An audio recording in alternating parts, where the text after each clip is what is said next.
É isso aí, gente. Estamos de volta para esse nosso último bloco. Você sabe, né? A gente começa esse último bloco com a sua participação. E, coincidentemente, a pergunta de hoje, né, escolhida, também tem o mesmo tema da pergunta de ontem. E nós vamos falar sobre Tereprev. Vou começar logo fazendo essa pergunta aqui para a dupla, porque é uma pergunta que eu tenho certeza que vai demandar um tempinho aí para responder. A pergunta é o seguinte, Cláudio, é da Larissa Marques, que participou com a gente pelo Facebook. A dívida da Tereprev pode ser paga? E quem são os responsáveis por esse montante? Ô Anderson, primeiro agradecer a pergunta da Larissa e dizer o seguinte: a dívida da Tereprev se aproxima de 136 milhões de reais. Isso é fruto do descompromisso dos chefes do executivo que passaram por lá de honrar, né, pagar o que o município deve pagar à Tereprev. A primeira coisa que eu gostaria de dialogar com os servidores públicos é que no nosso governo eu vou instituir a eleição direta para o presidente da Tereprev. Né? É uma sandice imaginar que o prefeito nomeia o presidente da Tereprev, né? E quando ele não paga, esse presidente da Tereprev é subordinado a ele. Eu sou participante de fundo de pensão. Como funcionário do Banco Itaú, eu tenho plano de aposentadoria complementar, que eu contribuo mensalmente. Quem elege o conselho fiscal desse fundo somos nós, participantes, são os funcionários do Itaú. E a mesma coisa nós temos que fazer aqui. Quem tem que eleger a presidência da Tereprev são os servidores públicos. Quem tem que eleger o conselho fiscal para ver se está tudo certo com os investimentos são os servidores públicos. A legislação federal já dá esse direito ao servidor. E a gente está aí há quantos anos com essa caixa de previdência nesse grande problema? A primeira coisa, o grande impedimento para que a gente corra atrás de recursos federais através de emenda, não os recursos constitucionais, que esse, independente de o município estar no CALC, esse chega. Claro. Né? Os recursos constitucionais para saúde e educação, mesmo o município estando inadimplente, ele vai chegar. Agora, se a gente for correr atrás de emenda parlamentar, de novos convênios e que o município necessita, a gente precisa estar fora do CALC. Então, a Tereprev, a solução, primeiro é ir no Ministério da Previdência, e aí eu não posso deixar de dizer que o atual governo golpista, ele tirou o Ministério da Previdência e levou para o Ministério da Fazenda, tirou o status de ministério, né, mostrando descompromisso com a questão previdenciária. E lá tem um departamento no Ministério da Previdência que você pode refinanciar as dívidas. E aí é importante dizer que o governo caçado Jorge Mário, que a gente conseguiu caçar, ajudou a caçar, elegeu e ajudou a caçar, ele nunca tinha atrasado salário para aposentado. Tinham 23 milhões aplicados. Quando o desastroso governo corrupto do Arley assumiu, do PMDB, né, gastou os 23 milhões que estavam aplicados e hoje a dívida avançou para 130 milhões. Então, eu acho que é possível pagar, mas principalmente procurando o governo federal para refinanciar. E como eu disse no bloco anterior, nós precisaremos reduzir despesa. Não na educação, não na saúde, não no desenvolvimento social, mas cortar na máquina. Não é razoável você manter na máquina pessoas ganhando 13 mil reais por ser cabo eleitoral, por ser amigo do prefeito. Nós estamos vivendo um momento de calote em ticket de alimentação. Eu nunca tinha ouvido falar isso em prefeitura nenhuma. E aí o comerciante, o dono da padaria, da mercearia, deve estar sentindo. Porque é impactante, são menos 5 milhões no comércio local. Então, em relação à Tereprev, a primeira coisa, eleição direta para os dirigentes da Tereprev. Nós iremos implementar isso. Segundo, procurar o governo federal para pedir o parcelamento dessa dívida junto ao governo federal. Né? Você pode, inclusive, adiantar recursos, fundo de participação dos municípios, esse acordo passa também por aí. Legal. Então, dizer para a Larissa que será extremamente trabalhoso. E eu também não descarto, e aí tem que ter um diálogo permanente, que os futuros servidores públicos, se criar um outro fundo, recuperar a Tereprev para que possam honrar com os aposentados atuais. E eu fico imaginando o desespero do servidor da Ativa hoje, que está contribuindo para um fundo quebrado. Ele está contribuindo mensalmente, embora a prefeitura às vezes nem repasse, Sim. atrasa o repasse, e ele não sabe que quando chegar a vez dele de se aposentar, se ele vai ter condição de receber. Então isso precisa ser priorizado. E eu tenho certeza, com a capacidade técnica do Roberto, com a disposição e com transparência, a gente dá solução na Tereprev, nessa dívida, e pode se discutir, como eu disse, para os futuros, um novo fundo de pensão. Bacana, Cláudio. Vamos então seguir ao nosso último assunto de hoje, né? Obrigado, Larissa, pela participação. Espero que tenha sido proveitosa a resposta do candidato Cláudio Mello. Nós vamos falar agora sobre essa gestão administrativa, essa mudança de gestão administrativa que a dupla propõe para a cidade, né? É uma das propostas e é escolhida para esse último bloco. Cláudio, primeiro queria te perguntar que principal mudança na gestão você espera implementar como prefeito? Transparência. Transparência em todos os atos do Executivo. É fundamental. Diálogo. A melhor forma, como eu disse, a melhor forma de não desperdiçar dinheiro público é ouvir, é dialogar com as entidades da sociedade civil, com o cidadão comum, é o orçamento participativo, fazendo plenárias nos bairros e ouvindo aquela população, elencando quais são as prioridades. Se no primeiro ano de governo não foi possível atender todas as prioridades, que vá a cada ano se atendendo a cada prioridade. Eu acho que o gestor moderno, como eu disse, ouve, eu tenho certeza que a gestão moderna exige o diálogo permanente, a transparência. O cidadão, o contribuinte, se desestimula de pagar impostos porque a gente vê que o dinheiro é desviado. Então, isso tem trazido um prejuízo muito grande para as futuras gerações. Por isso que, na nossa gestão, é o ser humano em primeiro lugar, transparência e diálogo permanente. Esses são os nossos lemas e, a partir dessa prática, nós encontraremos os caminhos para as soluções, principalmente dos problemas estruturais que o município atravessa. Às vezes a solução pode estar dentro da própria população, né, Roberto? Não, com certeza. Nós não somos donos da verdade. Ninguém que diga que sabe, não existe ninguém acima de ninguém. Da onde você, às vezes, menos espera, vem uma ideia brilhante. Então, conforme o Cláudio falou, além da transparência, a gente vai democratizar as decisões. Caramba, existe um orçamento. Eu pergunto, por que a ideia que eu tenho de gastar é a melhor? É melhor para mim ou para você? Não para todo mundo ou para a maioria. O que é a democracia? É o governo da maioria. Então, nós vamos ouvir o cidadão. A gente, por intermédio do orçamento participativo, quer dizer, o cidadão vai poder dizer onde ele quer que gaste aquele recurso. Isso é fundamental.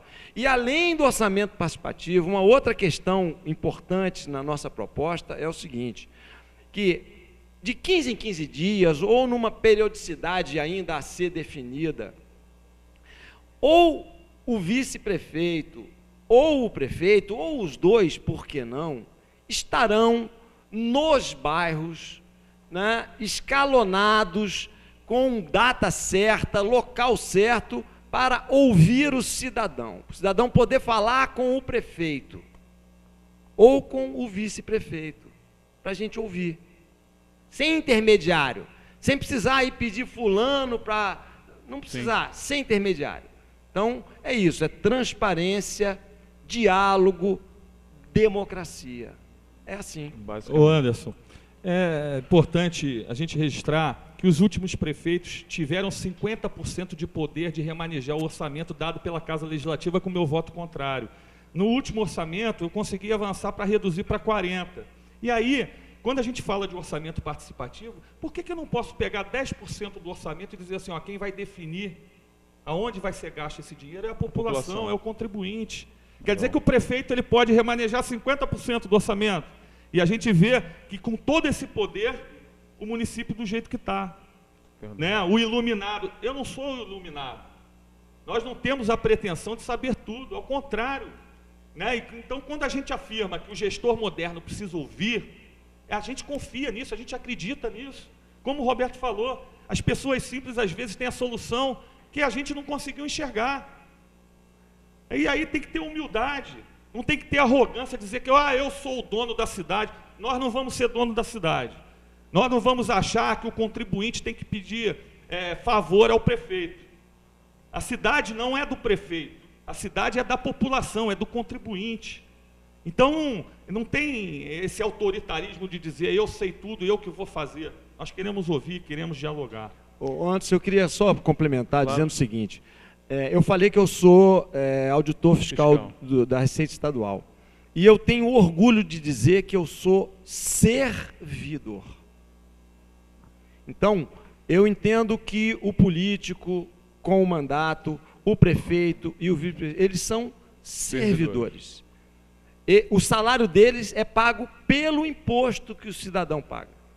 Isso que a gente vai fazer não é nenhuma benesse, bondade, não, é obrigação. Verdade. Ô Anderson, aproveitando um tema que a gente acabou não abordando, a questão habitacional. Claro. A questão habitacional, o Ministério Público aponta que nós temos 50 mil famílias vivendo em área de risco. Você analisando o orçamento do município, você vê claramente que não tem 1% para novos investimentos. Está tudo comprometido. Claro. Eu só vejo a solução desse problema buscando financiamento internacional. Nós já procuramos o ex-ministro Celso Amorim, das Relações Exteriores. Importante dizer que ele tem casa em Teresópolis, é filiado ao PT de Teresópolis, e nós estamos pedindo a ajuda dele, pela credibilidade internacional que ele tem, para que a gente tente uma linha de financiamento para habitação, principalmente pelo município ter passado pela tragédia. Nós sabemos que existem órgãos internacionais, como o BIRD e outros órgãos, que pode estar financiando, né, a retirada dessas famílias da área de risco. Porque se for depender do orçamento local, né, do orçamento do município, do orçamento estadual, o município tendo sequestrado nas suas contas recurso público para pagar aposentado, e o governo atual, golpista, que assumiu lá, que quer cortar investimento em habitação, sabe quando é que nós vamos resolver esse problema? Não vai resolver. Vai ser muito difícil. Então, e para que a gente tenha acesso a financiamento internacional, é fundamental fazer o dever de casa. Essa questão do CALC, essa questão da Tereprev. No primeiro dia de governo. Assumiu o 1º de janeiro, no dia 2 de janeiro estamos indo para Brasília. Estamos indo lá resolver esse problema da Tereprev. Né? Os aposentados dormem com essa dúvida. Será que mês que vem eu vou receber? E os atuais servidores da ativa, que estão contribuindo para um fundo, que eles não sabem, que daqui a pouco não sabe se vai ter dinheiro. Você imagina a dúvida que essas pessoas têm diariamente. Então, isso precisa ser priorizado e será priorizado. E temos fé que o ministro Celso Amorim, uma das questões que a gente, inclusive, tem dialogado, é que nós iremos extinguir secretarias, unificar algumas, nós iremos ter uma máquina enxuta, competente e técnica. Entretanto, uma secretaria que nós iremos criar, caso o ministro Celso Amorim aceite o nosso convite, é a relação internacional. Claro. Né? Nós temos Nova Friburgo, nós temos outros municípios que têm relações com países que colonizaram, inclusive, vários municípios, trouxeram a sua cultura para vários municípios, que a gente pode ter diálogo com outros países, né? E com cidades, inclusive, internacionais. Então, a gente acredita que pelo conhecimento, pela credibilidade do ministro Celso Amorim e pelo carinho que ele tem aqui com a nossa cidade, ele, com certeza, a gente explanando para ele a necessidade desse apoio internacional, ele vai nos ajudar para que a gente tente esse financiamento internacional para enfrentar e cumprir a lei orgânica. A lei orgânica determina que o prefeito invista 3% na habitação, todo ano. Sabe quando é que está investindo? Mesmo com os 50% de poder do prefeito, não teve um ano. Zero, né? Só está lá a letra fria da lei orgânica, mas efetivamente nunca saiu do papel. Gente, agradecer demais a presença aqui dos candidatos do PT, Cláudio Melo, Roberto Melo. Você teve a oportunidade de conhecer um pouco mais da campanha deles. A gente está chegando no final, né, Cláudio? Queria que você deixasse as suas considerações finais, o Roberto também, rapidamente, né? Deixasse as suas considerações para a nossa população.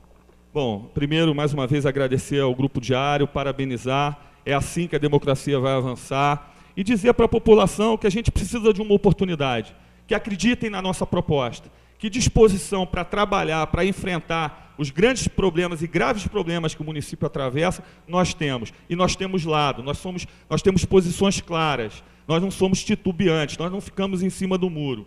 Ou é ou não é. Nós acreditamos, mais uma vez, no ser humano, no diálogo e na transparência. E na nossa gestão, isso será priorizado com certeza, Anderson. Obrigado, Cláudio. Bom, eu queria dizer, primeiro agradecer a oportunidade de a gente estar aqui, isso é muito importante, né? Acho que Isso como disse o Cláudio, que vai avançar e que torna o voto mais consciente. E eu queria só deixar uma mensagem que é o seguinte: a gente já viu aqui pelo programa de hoje que a cidade de Teresópolis passa por problemas econômicos e financeiros e de toda ordem, e que o que não faltam são problemas, né, de habitação, favelização, saúde, etc. Então, como disse o Cláudio, a gente tem disposição para atacar esses problemas. E lembrar à população o seguinte, que para as maiores caminhadas, o primeiro passo tem que ser dado. E esse dado, a população de Teresópolis pode dar. Obrigado, Roberto. Obrigado, Cláudio. A gente segue, então, com a sequência das entrevistas a partir de amanhã. Amanhã a gente recebe aqui o Dr. Luiz Ribeiro e o Dr. Maurílio Schiavo, finalizando essa primeira semana, e iniciamos na semana que vem as últimas 4 entrevistas, tá bom? Muito obrigado pela sua participação. A gente vai para o intervalo comercial rapidinho, porque daqui a pouco o Diário da Manhã segue ao vivo para você aqui no seu canal 4. Daqui a pouco eu estou de volta.